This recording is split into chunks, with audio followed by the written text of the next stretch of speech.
teman-teman semua, selamat datang kembali di kelas pembelajaran Bahasa Indonesia dengan saya Anggun Zarutun Rosida dengan tema pembelajaran cerita rakyat.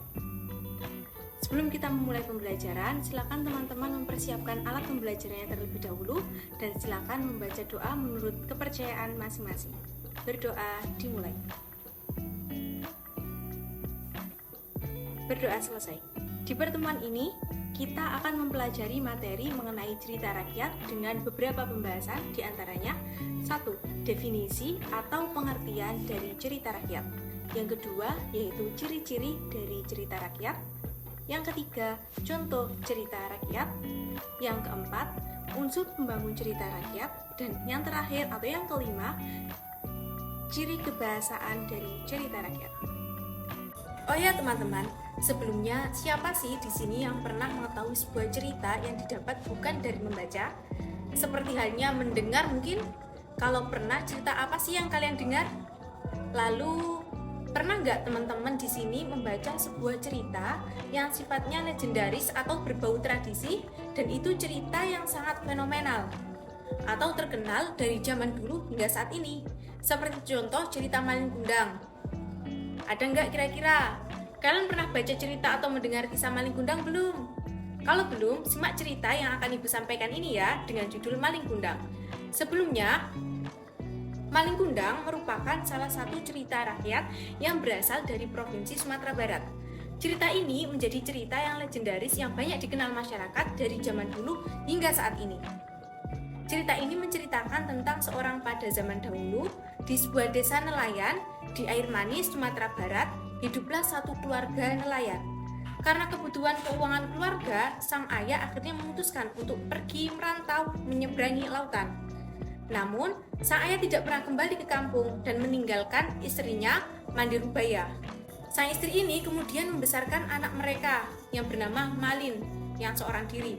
Oleh sang ibu tadi yang bernama Mandi Rubaya, Malin ini sering dikundang-kundang atau dibawa kemana saja, makanya disebut sebagai Malin Kundang.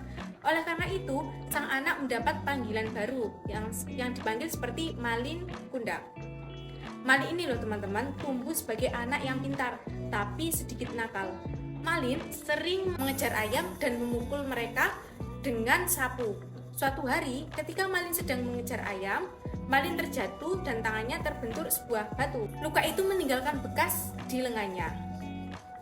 Beranjak dewasa, Malin ini merasa iba pada ibunya yang harus bersusah payah menafkahi Malin dan ibunya, sehingga Malin ini berniat untuk merantau bersama sebuah kapal dagang.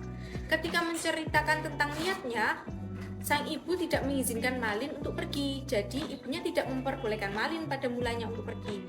Ibu Mande ini tidak rela ditinggal anak semata wayangnya.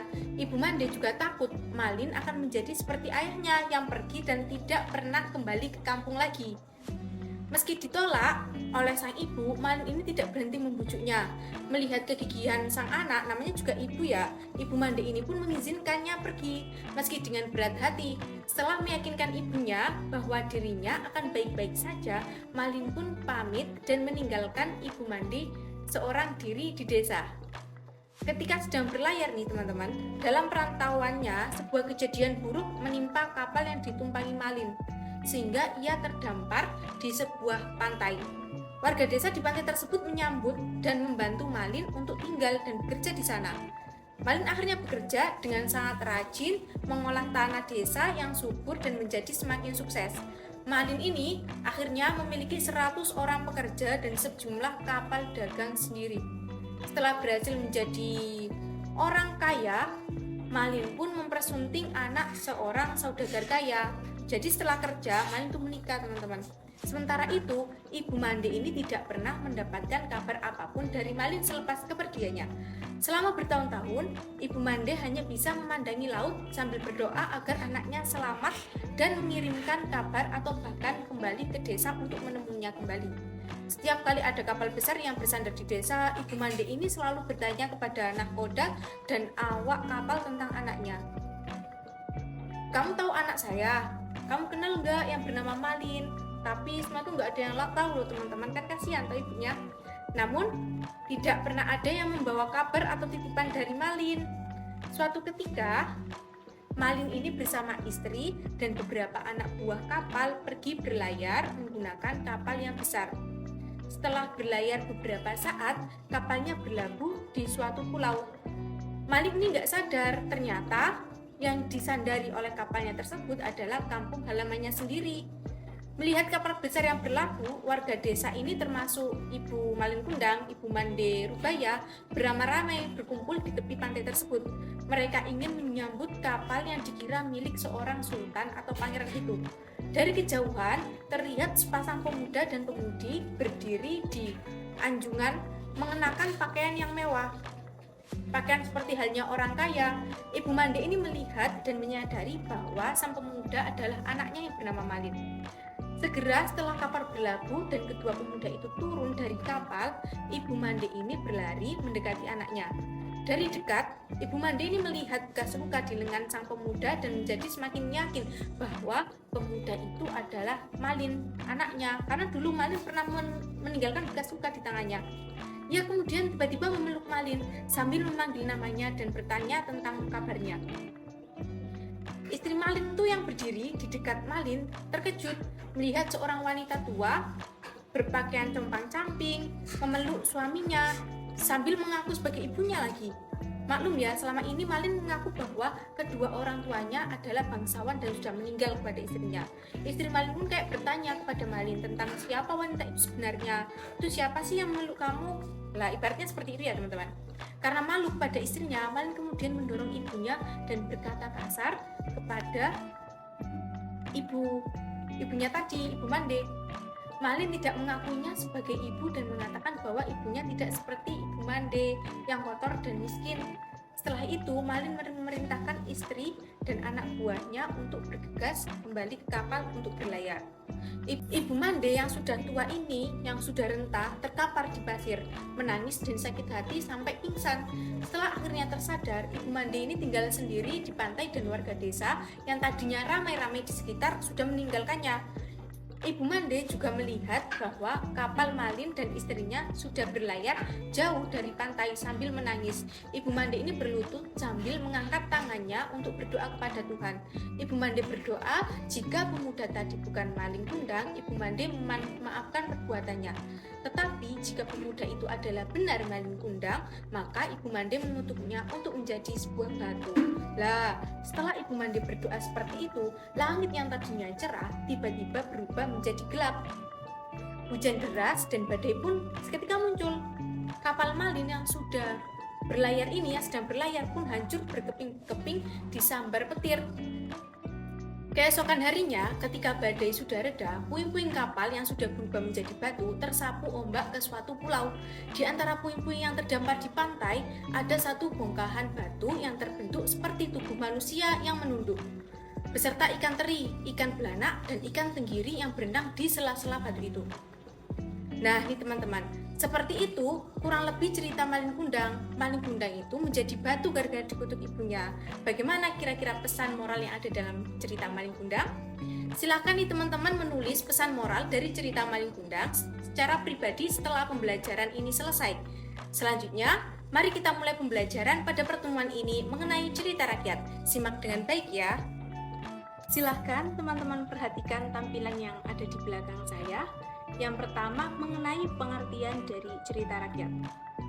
Baik teman-teman, cerita rakyat merupakan cerita yang berasal dari masyarakat pada zaman dahulu dan berkembang secara luas dari mulut ke mulut hingga akhirnya dikenal oleh banyak orang. Yang kedua, di tampilan yang kedua ini mengenai ciri-ciri dari cerita rakyat. Yang pertama, ciri dari cerita rakyat itu dituturkan secara lisan. Arti kata dituturkan secara lisan ialah cerita rakyat itu tidak ditulis, tapi untuk penyebarannya tidak menggunakan ditulis dan berkembang dari cerita orang ke orang lain. Jadi cerita rakyat ini didengar dan dipahami tanpa harus ditulis untuk menyebarkannya. Yang kedua, cerita rakyat disampaikan secara turun-temurun. Turun-temurun yang dimaksudkan ialah cerita rakyat itu ada dari zaman dahulu hingga saat ini, bahkan pada zaman yang akan datang, dan hal tersebut bisa terjadi karena cerita rakyat disampaikannya melalui cerita dari orang ke orang dan tidak memandang kalangan atau bisa dinikmati siapapun kalangan orang tersebut. Yang selanjutnya yaitu mengenai cerita rakyat tidak diketahui siapa pembuatnya. Jadi ini teman-teman, cerita rakyat ini tidak diketahui siapa nama pengarang dan siapa orang yang pertama kali menceritakannya. Cerita rakyat ini tiba-tiba muncul sudah sangat lama sehingga tidak diketahui asal-muasal munculnya cerita rakyat ini bagaimana. Di Selandia selanjutnya yaitu cerita mengandung nilai-nilai luhur kemasyarakatan. Nilai luhur kemasyarakatan di sini diartikan sebagai cerita rakyat itu selalu memiliki makna atau nilai-nilai yang dianggap penting atau berbau pesan-kesan yang menggambarkan pada kondisi zaman dahulu. Jadi seputar lingkup isinya itu punya sisi pesan-pesan yang bisa kita ambil untuk saat ini. Yang kelima, cerita rakyat memiliki sifat yang tradisional. Dalam arti tradisional di sini diartikan sebagai cerita rakyat ini dianggap sebagai cerita yang bersifat tradisional atau budaya, karena semua bentuk cerita rakyat ini menggambarkan sisi kehidupan pada zaman dahulu. Karena cerita rakyat ada pada zaman dahulu, jadi di dalam ceritanya ini berisi tentang sesuatu yang berbau tradisi atau budaya. Jadi yang diceritakan di dalamnya rata-rata bentuk sosial tanpa adanya teknologi seperti saat ini, teman-teman. Yang selanjutnya yaitu cerita memiliki banyak versi dan variasi. Versi dan variasi di sini artinya yaitu tidak ada cerita rakyat yang dianggap paling benar dalam versi ceritanya. Karena tidak diketahui pengarang dan tulisan asli awal munculnya bagaimana, maka cerita ini dianggap memiliki banyak versi. Oh ya teman-teman, terkadang juga cerita rakyat ini memiliki perbedaan versi cerita yang diakibatkan oleh bedanya penutur, bedanya daerah, ataupun bedanya pendengar. Jadi ketiga hal tersebut bisa membuat cerita rakyat ini bervariasi atau memiliki versi yang lain. Yang selanjutnya bisa diperhatikan yaitu contoh-contoh cerita rakyat. Jadi cerita rakyat itu sangat bermacam-macam. Ada beberapa yang telah saya sampaikan di sini. Yang pertama yaitu cerita rakyat Malin Kundang, Keong Mas, cerita rakyat Tangkuban Perahu, cerita rakyat Sangkuriang, Timun Mas, Asal Muasal Danau Toba, dan sebenarnya masih banyak lagi mengenai judul dari cerita rakyat. Baik teman-teman, dari beberapa contoh cerita rakyat tersebut, silakan, ini tugas untuk kalian semua, silakan untuk mencari contoh satu cerita rakyat, lalu baca dan pahami dengan baik isi dan makna yang ada dalam ceritanya. Saya beri waktu selama 10 menit. Baik, setelah Anda mengerjakan dan mencari cerita rakyat tersebut, selanjutnya mohon disimak kembali, yaitu unsur yang terkandung dalam cerita rakyat. Jadi teman-teman, dalam cerita rakyat ada beberapa unsur pembangun dalam cerita rakyat ini. Jadi unsur ini menjadi tatanan bagaimana cerita rakyat ini terbentuk. Yang pertama, tema. Tema ialah suatu gagasan pokok atau ide pikiran tentang suatu hal. Salah satunya dalam pembuatan suatu tulisan, pada setiap tulisan pastilah mempunyai sebuah tema. Karena dalam sebuah penulisan dianjurkan harus memiliki tema apa yang akan dibuat.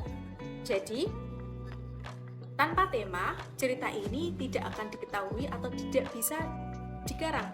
Bagaimana cerita ini diplotkan dan bagaimana cerita ini dibagikan.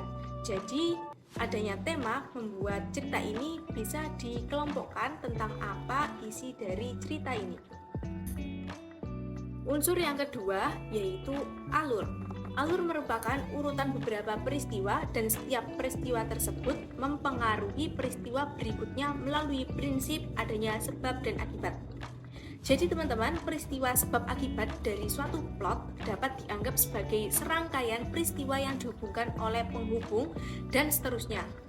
Dan hal tersebutlah yang menyatu hingga disebut sebagai alur. Jadi deretan cerita ini dibangun oleh alur yang mengarahkan bagaimana jalan cerita tersebut. Yang ketiga, yaitu tokoh dan penokohan. Sederhananya gini nih teman-teman, pengertian dari tokoh adalah pelaku dalam sebuah cerita. Gak mungkin kan kalau semisal ada cerita tanpa adanya satu tokoh, lalu siapa dong yang ada di dalamnya? Mereka secara tidak langsung menuntun pembaca untuk memahami sebuah peristiwa. Sementara, penokohan sendiri merupakan cara penulis atau pengarang untuk menggambarkan tokoh dalam sebuah cerita. Contohnya, dalam cerita A terdapat tokoh 1. Penokohannya yaitu tokoh 1 memiliki karakter yang jahat. Lah, dalam karakter tokoh 1 disebut sebagai penokohan. Jadi seperti itu ya teman-teman. Selanjutnya yang keempat, latar. Latar merupakan bagian cerita atau landas tumpu yang mengacu pada masalah tempat dan waktu terjadinya suatu peristiwa. Hal ini berpengaruh mengenai lingkungan sosial yang digambarkan untuk menghidupkan suatu peristiwa dalam cerita tersebut, yaitu amanat. Amanat merupakan isi pesan yang disampaikan dalam cerita atau sisi yang baik yang dapat kita tiru dalam kehidupan. Jadi dalam setiap cerita mesti memiliki amanat yang terkandung di dalamnya. Dan amanat tersebut adalah sisi yang positif yang mampu memberikan pencerahan kepada si pembaca. Selanjutnya yang terakhir mengenai ciri kebahasaan dalam cerita rakyat. Jadi teman-teman, jenis gaya bahasa dalam cerita rakyat tersebut yaitu personifikasi, metafora, hiperbola, litotes, dan simile. Makna gaya bahasa terdiri dari denotatif dan konotatif. Dalam fungsi di cerita rakyat, fungsi gaya bahasa ini bersifat estetika sehingga membuat setiap cerita dalam cerpen lebih hidup dan menarik, serta meningkatkan selera pembaca dan memperkuat gagasan dalam cerita. Jadi, beberapa materi tentang cerita rakyat pada kali ini yang telah Ibu sampaikan, bagian mana yang belum teman-teman pahami? Jika kalian semua telah memahami yang telah Ibu paparkan, silakan kerjakan beberapa soal mengenai pertanyaan tentang materi cerita rakyat. Dan semoga beberapa soal yang telah kalian jawab menjadi pembelajaran dan memberi manfaat yang baik. Baik teman-teman, sekian pembelajaran pertemuan bahasa Indonesia kali ini. Sampai jumpa kembali bersama saya, Anggun Zaratul Rosida. Sampai ketemu di materi berikutnya. Dadah!